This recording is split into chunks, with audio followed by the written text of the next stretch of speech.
We must defeat Kamala Harris and stop her radical left agenda with a landslide that is too big to rig. This election is a choice between whether we will have 4 more years of gross incompetence and failure, or whether we will begin the 4 greatest years in the history of our country. Kamala, you're fired. Get out. Get out. So here's the latest this morning. Donald Trump amping up supporters at a packed Madison Square Garden during a nearly 6-hour rally as the race for the White House enters the home stretch. The former president was backed by dozens of speakers, from Elon Musk to House Speaker Mike Johnson. Joining us now around the table, former US Ambassador to Switzerland, Ed McMullen, who was there in the stadium. Ambassador, good to see you. Good morning. Good to see you. Good morning. We've got to start, unfortunately, with a comedian called Tony Hinchcliffe, who made some disparaging remarks about Puerto Rico.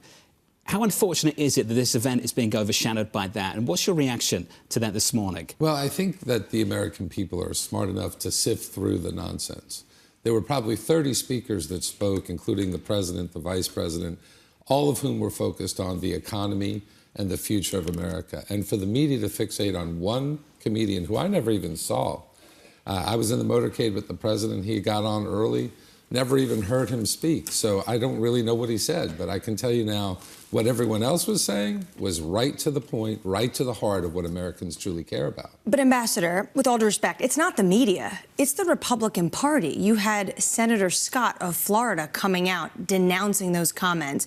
You had Congressman Anthony D'Esposito of New York 4, who's in a very tough race, who is Puerto Rican, coming out and denouncing those comments. Yeah. Isn't that a failure so close to the election? Do you feel like this could potentially be that Hillary Clinton deplorable moment, given the population of Puerto Ricans in Florida, in Pennsylvania, in swing districts like New York? So I don't think there's a failure at all, because I think the president directly addressed yesterday, are you better off today than you were 4 years ago? That was the heart of what that rally was about.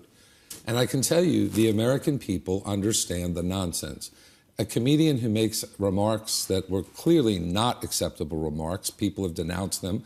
I think you've heard people all over the spectrum denounce them, is not going to take over a rally that was historic. I was with the president in the motorcade from the tower down to the garden. 100,000 people lining Fifth Avenue, cheering on the president in MAGA hats in Manhattan. That's the story. That is a major story. And it's not going to be a comedian who started off early on in the evening where no one really saw what he said. Now, we're seeing it today. He's probably the most famous comedian in America today, and I'm sure that there'll be plenty of media making him that. But we're not going to talk about that. We're going to talk about what matters to real Americans. And real Americans, Donald Trump spoke to the Hispanic community, the African-American community, and all of America.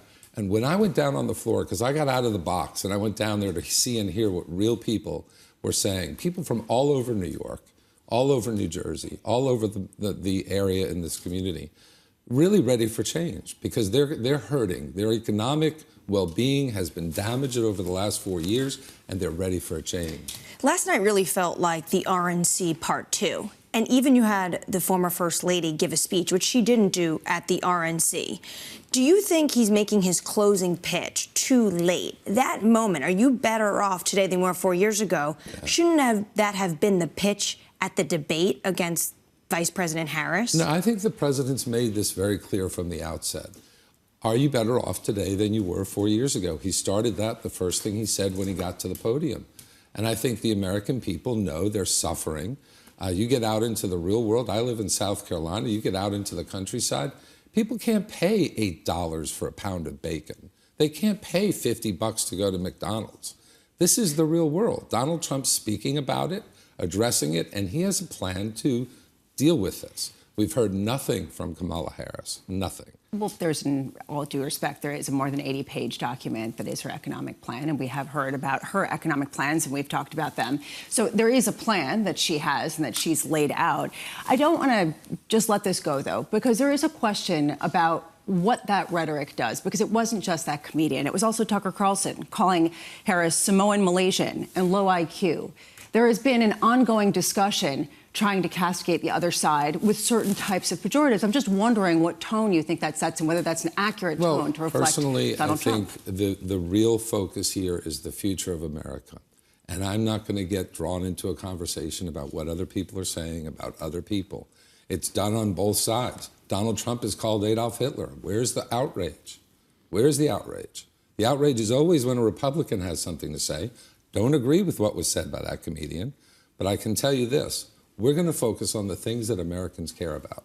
We have focused on it. The president's focused on it. It's the reason he's winning in every major battleground state right now today. And it's the reason he will win the election. You talk about focusing on economic policy. Elon Musk was there, and he was talking about $2 trillion in cuts to federal spending. We've heard this discussed before. I'm just wondering what this looks like, if this is something that he's worked on. I remember when he was going to take over Twitter, and he said, I was going to slash all the employees, and people said, no way. And he went in, and he actually slashed more than 80% of the staff. Is there a plan to actually do that type of effect? Well, and look how well Twitter's doing today, thanks to Elon Musk. It's actually open. It's changed its name. It's a completely different company. It's efficient. I trust Elon Musk to make good economic decisions. Now, Elon was asked that question, how much do you think he can slash, off the cuff? It wasn't a plan. The $2 trillion cut was what he says he thinks is the fat in the government that could be cut. It's not the Trump plan. However, I do think Elon Musk last night, the reception he received was mind-boggling, because these are not New York and Washington Politico people. These are real people from all over America. I think they respect that he respected free speech, that he's built the kinds of company he has. He's an entrepreneur of major magnitude. And the fact that he's going to play a role in helping the president set the economy straight in the United States is something a lot of people are excited about. I want to sit on the tech space because you sit at this intersection close to the former president where you get a lot of calls, I know, from foreign dignitaries, but also a lot of individuals in the business space. Over the weekend, Donald Trump also shared a story about the Google CEO calling him up and saying how great his stunt at McDonald's was and how much of a, quote, hit it was in Google. Are you seeing a shift in big business towards wanting to make sure they're preparing for Trump 2.0? Yeah, I'll tell you, I think one of the big surprises I've had in the last week to 10 days is Democrat friends of mine who run businesses, entrepreneurs, who've supported Kamala Harris and who have actually said, look, I think I need to give the president support. How do I do that? Well, we found a way for them to do it, and they're doing it. And I think when you see the... Because they believe in him, or they see the writing on the wall? I think they see the writing on the wall, but I think they also realize the economy is the future, right? And Americans know that this economy cannot continue. You say Kamala has a 60-page plan. Where's that plan been for the last 4 years? Where has she been for the last 4 years? Suddenly there's an epiphany on how we solve the economy. Donald Trump's done it. He had 4 years to do it. And that is why I think the American people realize he's the answer to the future.